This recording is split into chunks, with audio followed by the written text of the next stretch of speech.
qu'il est nécessaire d'oublier cette approche de l'Afrique comme une métropole coloniale.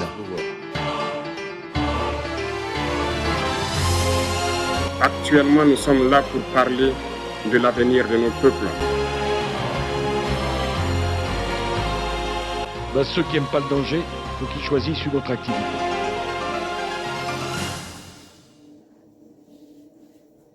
Salut, moi c'est Jonas Mayala et j'ai un très réel plaisir de venir encore nous entretenir avec vous sur un point important, un point qui est suffisamment exploité. Il y a beaucoup de documentation là-dessus, c'est tout simplement le racisme. Alors, quelques éléments déjà pour nous plonger dans le bain de cette analyse, c'est que c'est un terme qui est peu exploité dans le pays dit du Sud, notamment en Afrique, et beaucoup plus exploité dans les pays développés, les pays d'Europe, les pays d'Amérique du Nord. La raison, c'est tout simplement, ce sont des pays qui accueillent beaucoup de peuples du monde entier, et donc il y a un mélange assez important de plusieurs couleurs de peau, ce qui est moins courant dans les pays du Sud. Le racisme. Si vous vivez dans un pays développé, si vous avez déjà voyagé dans un pays dit du Nord, vous êtes certainement déjà entré en contact avec soit ce phénomène ou ce terme du racisme. Le racisme est quelque chose, un phénomène qui balaye un peu le quotidien de beaucoup de peuples dans le pays développé. Et ce pour beaucoup et plusieurs raisons. Nous allons essayer de revenir sur quelques-unes dans cette analyse ici. Il faut savoir que le racisme se vit de plusieurs façons. Il y a plusieurs degrés dans la manière dont on vit le racisme. C'est une espèce de discrimination, de catégorisation ou d'isolement, on va dire, d'exclusion d'une personne en rapport avec beaucoup plus c'est sa race, mais on le réduit généralement sur la couleur de sa peau et ses origines, on va dire. Presque tous, d'une certaine façon, dans le pays développé, nous avons été exposés à ce terme-là, exposés à ces phénomènes. Et c'est pour ça que quand vous êtes dans le pays développé, il y a ce peuple qu'on dit le peuple des couleurs, les personnes de couleur. Il y a les personnes qui sont considérées comme des personnes blanches et toutes les autres races, toutes les autres couleurs, on parle des personnes des couleurs. Et là-dedans, on retrouve les Africains, ça veut dire le noir, du sud du Sahara. Il y a les Africains, les Nord-Africains, c'est-à-dire les Maghrébiens. On retrouve les Arabes, donc on prend un peu le Maghreb, le Moyen, Proche-Orient, le Golfe. Il y a le Latino, ceux de l'Amérique latine. Il y a des Indiens, il y a des Chinois, il y a des... Tous ceux-là, on les appelle des peuples de couleur, des personnes des couleurs dans le pays du Nord, en Europe principalement. Et cette simple appellation est une marque qui fait qu'il y a ceci et les autres. Ceci et les autres. Et ça se traduit globalement dans le cerveau de diverses manières. Chacun essaie de réfléchir et de réagir en fonction de ce qu'il a compris, de la conception qu'il a de l'autre. Je vais ici présenter d'abord une première façon de vivre le racisme. Il y a beaucoup de gens, des Africains, des Latinos, qui dépriment dans le pays du Nord, ici notamment en Europe, qui le vivent très très mal parce qu'ils ont été confrontés avec un racisme ciblé, individuel. Ça peut être sur le lieu du travail, ça peut être à l'école, ça peut être dans un groupe, un parti ou je sais pas moi. Et vous avez été personnellement ciblé par un acte dit raciste. quelqu'un vous a maltraité à cause de la couleur de votre peau. Il y a beaucoup d'Africains, de femmes, de gens qui travaillent, qui souffrent énormément. Et je vous dis que c'est quelque chose de très compliqué pour la plupart des gens. Très compliqué. Ça dépend du milieu où vous êtes. Parfois, c'est un milieu où vous êtes obligé d'y être. Si peut-être c'est dans le transport, vous savez que c'est juste pour quelques minutes et puis vous allez descendre et partir, continuer votre chemin. Mais si c'est peut-être sur le lieu du travail, vos collègues ou je sais pas moi, c'est parfois hyper compliqué de vivre cette situation. Très compliqué de vivre cette situation. Vous avez le choix entre de démissionner ou parfois vous n'avez pas le choix. Si vous démissionnez, vous n'allez pas trouver facilement du travail. Donc vous êtes obligé de vivre avec ces discriminations. C'est déjà compliqué avec cette espèce de discrimination. Mais il faut savoir ici, moi je vais encore qu'on raisonne et qu'on réfléchisse. Il faut savoir que cette attitude, que quelqu'un soit raciste, d'ailleurs dans certains domaines scientifiques, on qualifie ces gens-là c'est la bassesse d'esprit. Ce sont des gens médiocres dans un monde mondialisé aujourd'hui. Le monde est mondialisé.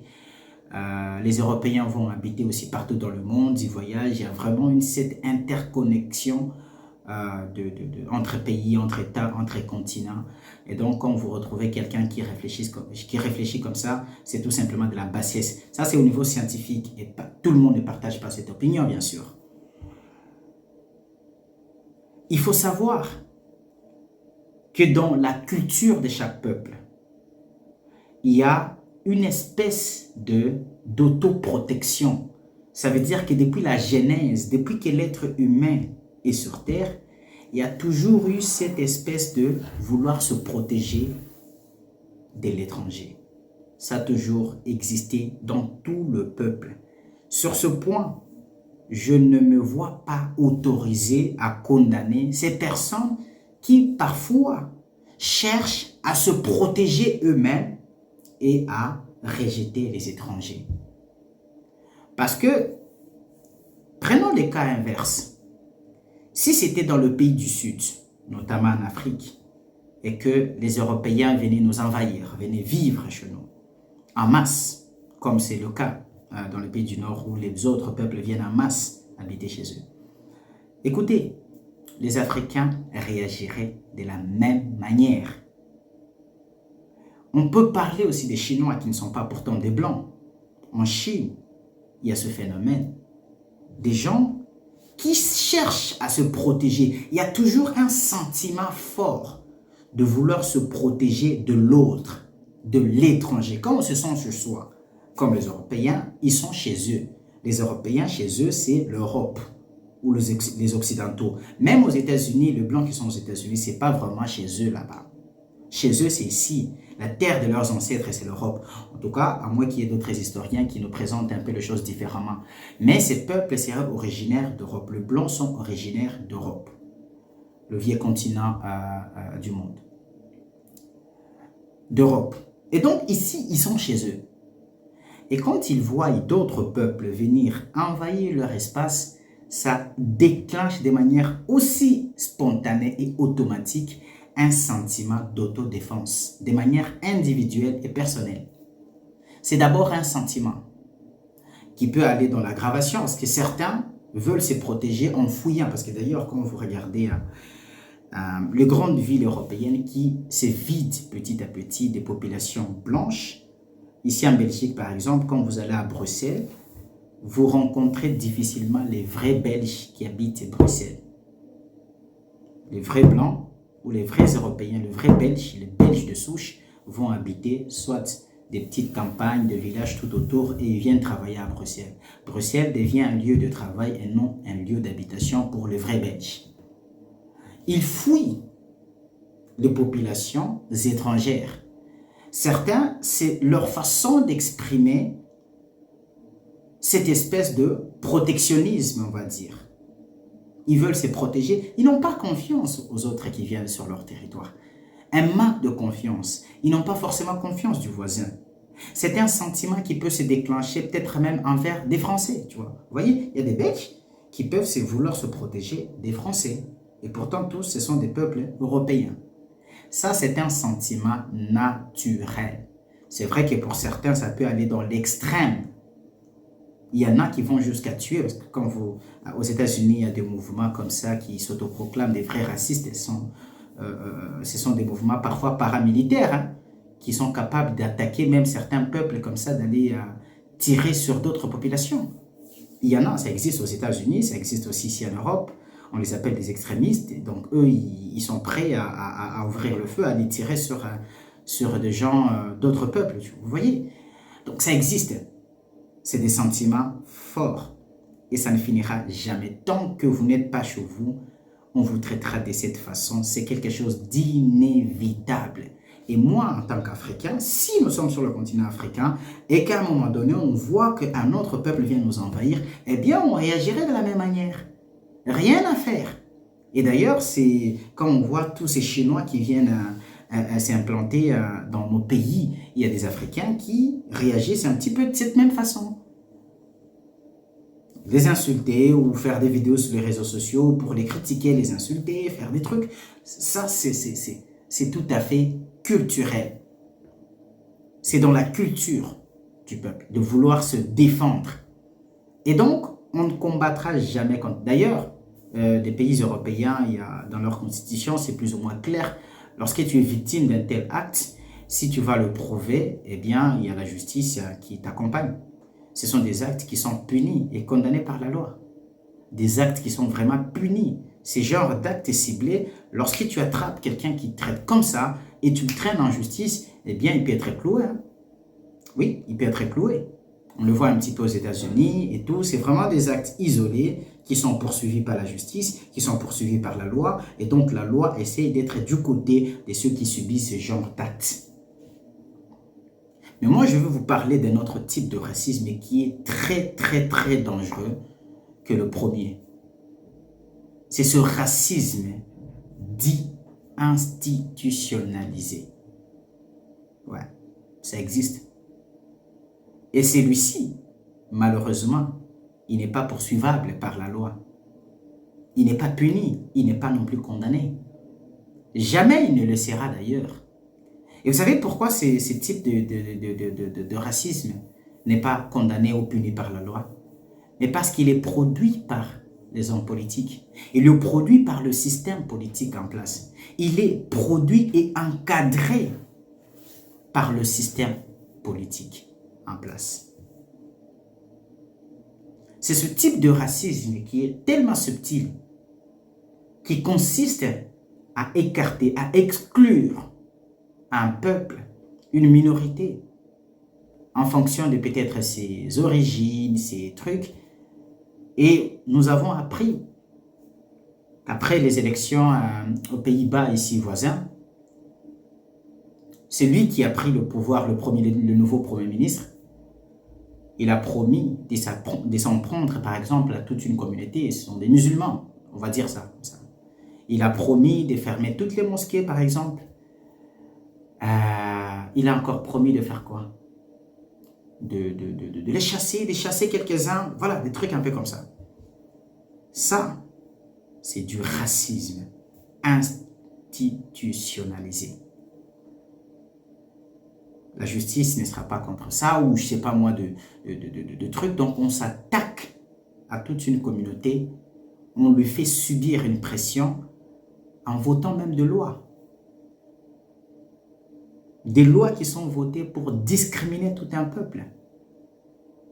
On suit un peu de près cette loi qui est proposée en France contre l'immigration. Cette loi-là qui n'est pas passée à l'Assemblée nationale. Le ministre de l'Intérieur, M. Darmanin, qui insiste avec cette loi, une loi qui est d'ailleurs encouragée par le président de la République, M. Macron. Cette loi-là, c'est une loi qui vise à discriminer le peuple. C'est une loi qui va à l'encontre des droits de l'homme. Et pourtant, c'est une loi qui est passée au Sénat, mais qui a été bloquée à l'Assemblée nationale. Et ils ont proposé de faire un travail en constituant une équipe mixte. 7 députés nationaux et 7 sénateurs qui vont réfléchir sur le texte, les modifier, mais ils veulent faire passer cette loi coûte que coûte. Et ça, c'est un type de racisme. Ça veut dire qu'on veut s'en prendre, s'attaquer à tout un peuple, de lui priver ses droits les plus fondamentaux. Quand vous voulez retirer les aides de santé, des soins de santé à tout un peuple à cause de son statut, ça c'est du racisme. Parce que le soin de santé, c'est un droit fondamental. Quelqu'un qui est en situation de demandeur d'asile, un réfugié, quelqu'un qui fuit peut-être la guerre chez lui ou le problème, le trouble, il fuit quelque chose, sa vie est en danger. Vous ne pouvez pas, en plus de ce qu'il vit déjà, ces traumatismes qu'il vit déjà, lui priver le droit de se faire soigner. Ça s'appelle du racisme institutionnalisé. Malheureusement, tous les pays qui reçoivent des visiteurs, des étrangers, essaient de mettre en place ce type de politique. Ça, c'est ça le vrai racisme. C'est un racisme capable de détruire tout un peuple, de réduire tout un peuple en esclavage. C'est ce qui a été perpétré ici à l'époque de Hitler contre le peuple juif, qui s'est vu quasi exterminé. On sème de la haine, on veut détruire un peuple. Dans plusieurs politiques, dans plusieurs gouvernements européens ou nord-américains, on fait passer certaines lois pour discriminer les minorités, les étrangers. Les étrangers. Ça peut être dans le droit du travail. Ça peut être dans le droit le droit de logement. On va faire passer subtilement certaines lois. Ou peut-être pas certaines lois. On vote de lois qui sont claires, mais on fait passer certains coups de fil pour ces peuples-là. Il y a des ordres qui sont donnés. Comme d'ailleurs, je vous ai présenté pas très longtemps qu'hier, je vous ai présenté une émission sur le retrait des nationalités aux enfants palestiniens. Mais ça n'a pas d'autre mot que du racisme institutionnalisé. Vous allez porter plainte contre qui? Comment viser tout un peuple comme ça? Et en cette période où ces peuples vivent un tel enfer. Ça se passe dans toutes les administrations. Des pays en tout cas qui reçoivent le plus des étrangers. Les pays qui ont, entre guillemets, des politiques migratoires. Où les gens qui vivent une discrimination ou bien un danger quelque part peuvent courir, fuir pour aller se protéger là-bas. Ça s'applique dans tous ces pays-là. Je ne parlerai pas seulement de pays européens. Il y a des pays nord-américains, il y a des pays même asiatiques. Ça peut être en Chine, ça peut être le Qatar, ça peut être le Japon, ça peut être, je ne sais pas moi, ça peut être Taïwan, ça peut être n'importe quel pays. C'est un racisme qui nous rappelle une seule chose, une urgence. Je reviens encore sur la proposition, et c'est même ça le but de la Journée Sud, de faire prendre conscience au peuple qu'il est urgent et important de se battre pour sa patrie, de se battre pour qu'il fasse beau à vivre dans sa patrie. Parce qu'il n'y a que dans sa patrie qu'on peut fuir ce type de racisme.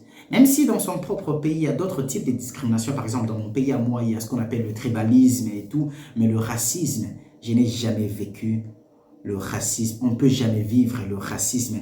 Ou c'est difficile de vivre du racisme dans sa propre patrie. Et oui, d'ailleurs, quand je parle du racisme en Afrique, les gens ils vont me regarder et dire « Ouais, ici, on ne connaît même pas ce mot-là. On le voit dans le dictionnaire, mais c'est un terme sur lequel on s'attarde quasi jamais. Parce que comment un national peut faire vivre du racisme à un autre? Il y a d'autres formes de discrimination sauf le racisme. Le racisme, c'est lorsque vous vous retrouvez entre plusieurs types de races, des couleurs de peau et tout ça. Il y en a qui se croient plus grands et plus... Ceux qui ont le pouvoir veulent dominer ceux qui n'en ont pas. Et aux États-Unis, c'est typiquement ceux qui ont le plus de pouvoir politique et économique vont faire subir à ceux qui n'en ont pas assez des espèces de discrimination et tout. Les chers sudistes, malheureusement, là encore, c'est un combat perdu d'avance. Si les associations ou bien les ONG se lancent là-dedans, dans cette lutte, dans ce combat pour que ça cesse, c'est des combats perdus d'avance. Très largement perdus d'avance. Prenons simplement conscience et arrangeons chez nous Les Européens ont réussi à ranger chez eux. Après la Seconde Guerre mondiale, moi, je vais dire, peut-être qu'on peut penser qu'il est contre l'Europe. Moi, la Géodie Sud n'est pas contre un peuple, n'est pas contre un pays, n'est pas contre la Géodie Sud, veut juste conscientiser les sudistes. Leur dire qu'il est possible d'arranger chez eux. Il est possible de vivre avec honneur dans ce monde. C'est ça le but de la Géodie Sud. Et donc, quand je vois quelque chose, on voit quelque chose, une politique qui discrimine un peuple, que ce soit en Europe ou dans un autre pays, on le dit, on fait une analyse là-dessus. On fait clairement une analyse là-dessus. La Géodie Sud ne vise pas un être humain, un homme, une femme, une personne, non. Mais quand on dit ce que la personne a fait qui n'est pas bien, on le dit, on fait une analyse là-dessus. Quand il y a une politique qui n'est pas très en faveur à l'avantage des sudistes, cette politique qui se fait en Europe, on le dit. En Amérique, on essaie de le dire. Le but, c'est de conscientiser les sudistes, d'être capables de construire leur propre développement. Parce que jusqu'ici, même d'ailleurs, je ne l'avais peut-être pas dit, il n'existe presque jamais des modèles de développement propres à l'Afrique. Ça veut dire que tous les modèles de développement qui sont appliqués en Afrique sont des modèles de développement importés. Pour vous dire à quel point l'Africain ne croit pas en son propre développement. En Afrique, il n'existait pas de modèle de développement réfléchi par les Africains, ça n'existait pas. C'est comme si, nous, en tant qu'Africains, on ne peut pas se développer par nous-mêmes. La Chine a tracé son propre chemin, son propre modèle de développement. Même s'il y a du capitalisme pur et simple là-dedans, mais il y a aussi du communisme, ils ont ajouté d'autres choses propres à la Chine. Et ils se développent. Les Émirats Arabes Unis, le Qatar ou les autres pays, Hong Kong par exemple, même si c'est rattaché maintenant à la Chine. Singapour.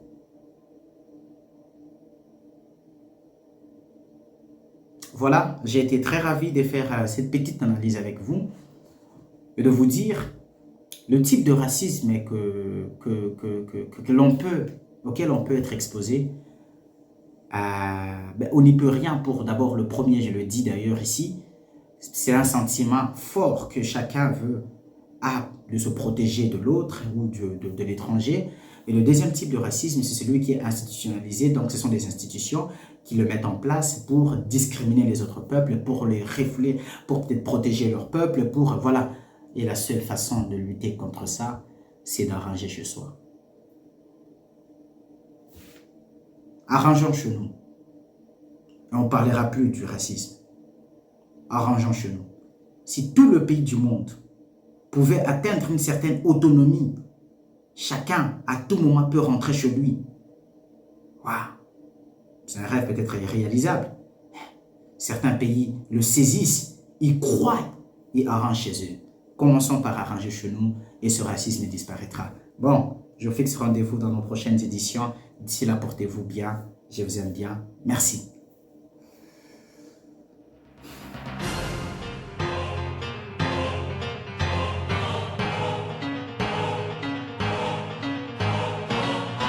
Il est nécessaire d'oublier cette approche de l'Afrique comme une métropole coloniale.